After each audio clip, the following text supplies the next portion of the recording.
করেছি। আর সেই কর্মসূচিতে আপনাদেরকে পাশে পেয়ে আমরা আন্তরিক কৃতজ্ঞতা এবং ধন্যবাদ জানাচ্ছি।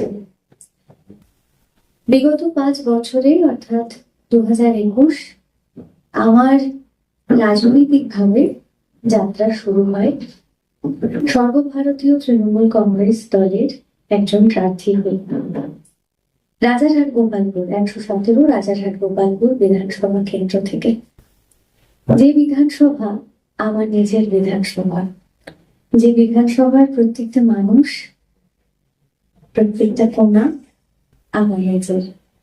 আমার চেনা ছন্দগুলোর আমার মতন একটি সাদা খাতার উপরে ভরসা করেছিলেন এবং আমাদের মাননীয় মমতা বন্দ্যোপাধ্যায়, আমাদের সর্বোচ্চ দলনেত্রী, তিনি আমার উপরে আস্থা রেখেছিলেন বা বলা চলে তার স্নেহ আমার উপরে রেখেছিলেন।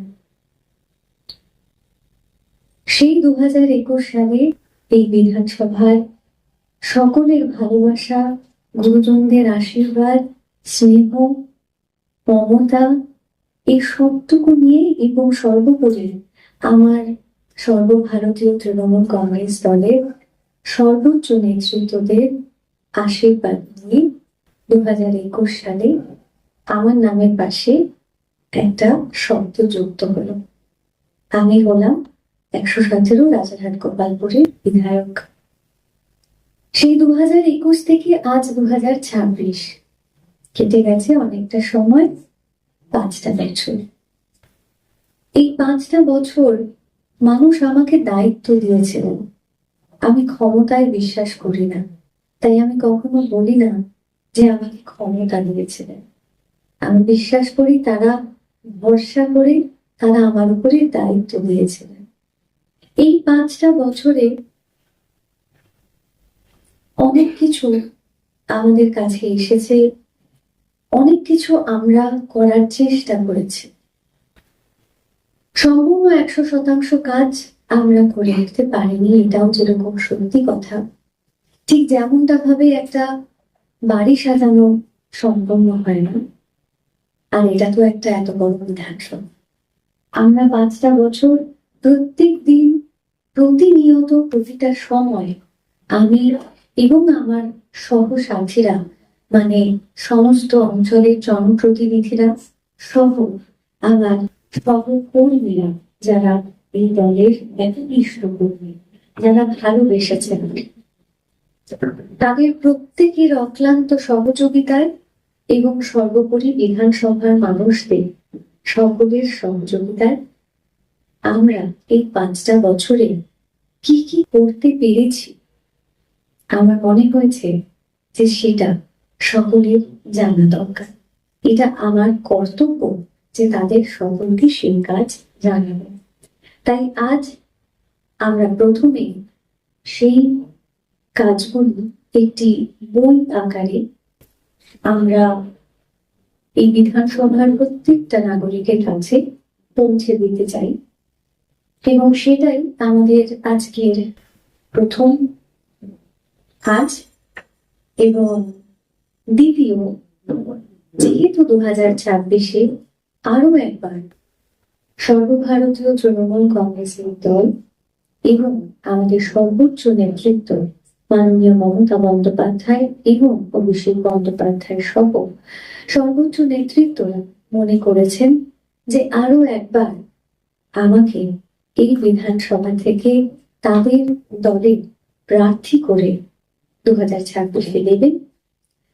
তাই আমার মনে হয়েছে আগামী 5 বছর আমি কি করতে চাই বা কি আমাদের ভাবনা চিন্তা আমাদের সকলের, সেটাও আমরা লিখিত আকারে প্রত্যেকের বাড়ি বাড়ি পৌঁছে দিতে চাই, যাতে তাদের সকলের কাছে আমরা 5 বছরে, বিগত 5 বছরে কি করেছি আর আগামী 5 বছরে কি কি করতে চাই তার একটি স্পষ্ট ধারণা সকলের কাছে থাকে। এটাই আমাদের আজকের মূল বিষয়।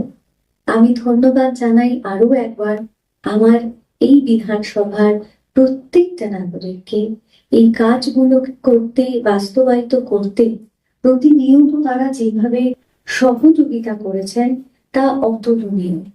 অনেক সময় অনেক সমস্যার মধ্যে দিয়ে তাদের যেতে হয়েছে, কিন্তু তাদের এই সহযোগিতাটা না থাকলে হয়তো আজকে এই যা যা আমরা করতে পেরেছি সেটা করাটা সম্ভব হতো না।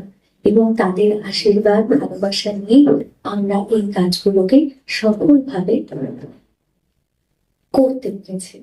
আর তাই তাদেরকে সকলকে আরো একবার ধন্যবাদ, এবং আপনাদের যারা আজকে এখানে উপস্থিত হয়েছেন আপনাদেরকে অসংখ্য অসংখ্য ধন্যবাদ, এবং আগাম নববর্ষের অনেক অনেক শুভেচ্ছা। উপস্থিত আছেন তাদের সকলকে এটা আমরা দিয়ে দেব। কি আর বলবো বলুন, এটা নিয়ে তো আমি কিছুই বলার নেই আমার, কারণ যিনি বলছেন এটা তিনিই ভালো হতে পারবেন, কারণ আমি এখনো প্রেস কনফারেন্স শুনে উঠতে পারিনি। আর সত্যি কথা বলতে এলাকার সমস্ত কাজকর্ম সামলে আমি সদ্য মা, সেই মাতৃত্বের দায়িত্ব সামলে আমি একজন সঙ্গীত শিল্পী, সেই দায়িত্ব সামলে কাজের কথাই খুব একটা ইলেকশন এজেন্ট হিসাবে বলছি, আপনারা প্লিজ আরো রিটার্নিং অফিসারের সঙ্গে কথা বলুন। রিটার্নিং অফিসারের সঙ্গে কথা বললে আপনারা আরো বেশি ভালোভাবে জানতে পারেন। আমি শুনিনি, আমাদের অনেক কাজের মাধ্যম সারাদিন অনেক কাজ থাকে, আমি সত্যি শুনিনি।